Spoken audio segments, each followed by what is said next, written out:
ginagawa ng Diyos, magiging magpakailanman.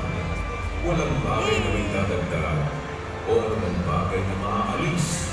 At ginawa ng Diyos upang ang tao ay matakot sa harap niya. Ang nangyari sa nagdaan ay nangyari na. At ang mangyayari pa ay nangyari na rin. At hinahanap uli ng Diyos ang nakaraan na. Hinahanap ng Diyos ang nakaraan na.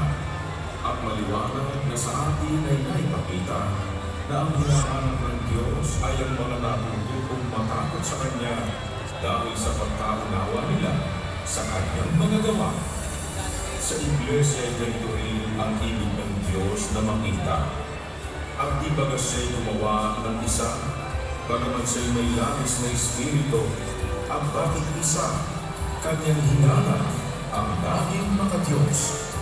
Ibig makita ng Diyos na tayo ay dahing makadiyos.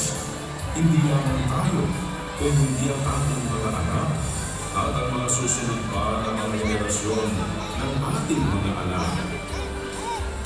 Hanap ng Diyos ang dahing makadiyos. Kaya't ating akayin ang ating mga anak sa pag-ibig at pagkatakot sa Diyos upang tayo masumpuan ng Diyos na gaya ng ibig niya.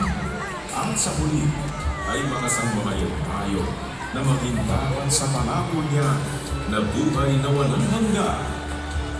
Narito ang bilang na handog ng ating mga anak. Sama-sama tayo magsiawit upang ialay sa Diyos ang awit ng NCGI Kids and Teens.